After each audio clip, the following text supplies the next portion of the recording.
ഈ തൈറോയിഡ് ഉള്ള ആളുകള് ക്യാബേജ് കഴിക്കരുത്, തക്കാളി കഴിക്കരുത് എന്നൊക്കെ പറയും. ശരിക്കും തൈറോയിഡ് ഉള്ള ആളുകൾ അവോയ്ഡ് ചെയ്യേണ്ട ഭക്ഷണ സാധനങ്ങൾ ഏതൊക്കെയാ?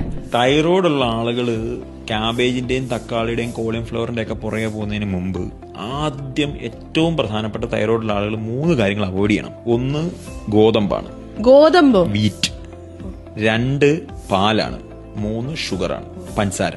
ഈ 3 കാര്യങ്ങളാണ് തൈറോയിഡ് ഉള്ളവർ ആദ്യം അവോയ്ഡ് ചെയ്യേണ്ടത്. അത് അവോയ്ഡ് ചെയ്തിട്ട് മതി അവര് ഈ പറഞ്ഞ ക്യാബേജിലോട്ടോ കോളിഫ്ലവറിലോട്ടോ തക്കാളിയിലോട്ടൊക്കെ പോകുന്നത്. തൈറോയിഡ് ഉള്ളവർ അവോയ്ഡ് ചെയ്യേണ്ട ഭക്ഷണം എന്താണെന്ന് ചോദിച്ചാൽ 3 കാര്യങ്ങളാണ്: വീറ്റ്, മിൽക്ക് ആൻഡ് ഷുഗർ. ഈ 3 കാര്യങ്ങൾ ആദ്യം അവോയ്ഡ് ചെയ്ത് തുടങ്ങുക, ഏത് തൈറോയിഡ് കണ്ടീഷൻ ആണെങ്കിലും. അതിനുശേഷം മാത്രമേ മറ്റേത് ഫുഡിലേക്കും പോകേണ്ട ആവശ്യമുള്ളൂ. ഇതൊക്കെ കണ്ടീഷനാണ്. ഈ പറഞ്ഞ ഈ കോളിഫ്ലവറും ക്യാബേജൊക്കെ നൊഡിയോൾഡ് എൻലാർജ്മെന്റ് ഉണ്ടോ എന്നൊക്കെ ഉള്ളത് ഇത് ഒരു കണ്ടീഷനാണ്. പക്ഷെ ഈ പറഞ്ഞ വീറ്റ്, മിൽക്ക് ആൻഡ് ഷുഗർ അതെന്നുള്ളത് തൈറോയിഡുകാർക്ക് ഉപേക്ഷിക്കേണ്ട കാര്യമാണ്. അത് 3 ഉപേക്ഷിച്ചാൽ തന്നെ തൈറോയിഡിനകത്ത് നല്ല ചേഞ്ചസ് ഉണ്ടാവും. ഇതിൽ ഈ ഷുഗർ എനിക്ക് മനസ്സിലായി, പക്ഷെ വീറ്റും മിൽക്കും എന്തുകൊണ്ടാണ് ഉപേക്ഷിക്കണം എന്ന് പറയണത്? അതാണ് അത് നമ്മളുടെ ഈ തൈറോയിഡ് ഫംഗ്ഷനെ അഗെയിൻ അത് പുറകോട്ട് വലിക്കുന്ന ഒരു സംഭവം ആയതുകൊണ്ടാണ്. ഈ 2 കാര്യങ്ങൾ ഒഴിവാക്കിയാലാണ് തൈറോയിഡിന്റെ ആ issue. These are suppose to be healthy അല്ലേ? അല്ല, അങ്ങനെ നിർബന്ധമില്ലല്ലോ.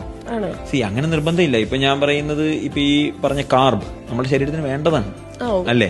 പക്ഷെ ചില കണ്ടീഷൻ നമ്മൾ കാർബ് ലോ ആക്കാൻ പറയുന്നത് ആ സമയത്ത് അത് വേണ്ടാത്തത് കൊണ്ടാണ്. ഇപ്പൊ പ്രോട്ടീൻ നമുക്ക് ശരീരത്തിന് വേണ്ടതാണ്, പക്ഷെ യൂറിക് ആസിഡ് കൂടി നിൽക്കുമ്പോൾ നമ്മൾ ഓവറായിട്ടുള്ള പ്രോട്ടീൻ ഇൻടേക്ക് അത്ര നല്ലതല്ല എന്ന് പറയും.